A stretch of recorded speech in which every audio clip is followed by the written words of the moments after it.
आज बाहेर गेली होती, मग येता वेळेस मी दूध घेऊन आली आणि इकडे दूध तापवायला ठेवलं आणि दुधाची पिशवी धुवून टाकल्याशिवाय माझं काय मन मानतच नाही. मग त्यामुळे मी दुधाची पिशवी धुवून टाकली. तुम्ही असंच करता का? नंतर एका साईडला मी भरपूर अशी कोथिंबीर काढली. आता तुम्ही म्हणाली कोथिंबीरीचं काय करणार आहे? काय नाही हो, कोथिंबीर वडी करणार आहे.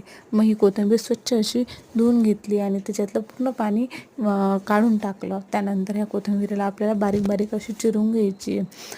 कोथिंबीर आपली चिरून झाल्यानंतर आपल्याला लसण आणि मिरची, जिरे हे मिक्सरमध्ये बारीक करून घ्यायचे आणि हे सर्व वाटून झालं की मिक्सरच्या जागी ठेवायचं, म्हणजे कसं पसारा नाही होत.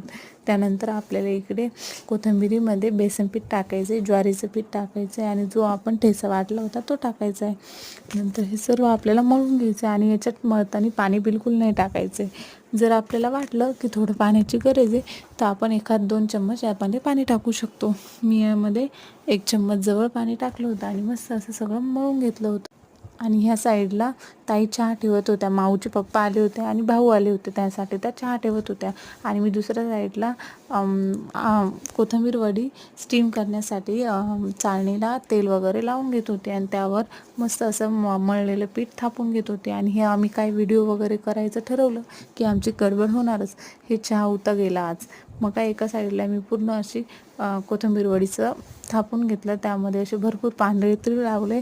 पांढरे तीळ आपल्याला भरपूर लावायचे, म्हणजे कोथिंबीर वडी एकदम टेस्टी लागते. आणि माझे तीळ वगैरे लावून झाले. त्यानंतर मी पातेलं आधी गरम करायला ठेवलं होतं. त्यानंतर ही गरम झालेल्या पातेल्यामध्ये चाळणी ठेवायची आपली आणि 15 मिनटं आपल्याला गॅस चालू ठेवायचा आहे. 10 मिनटं आपल्याला मीडियम फ्लेमवर गॅस ठेवायचा आहे आणि 5 मिनटं स्लो फ्लेमवर. नंतर मस्त अशा कोथिंबीर वड्या कापून घ्यायच्या, तेलामध्ये तळून घ्यायच्या आणि आपली कोथिंबीर वडी रेडी आहे, कुरकुरीत अशी.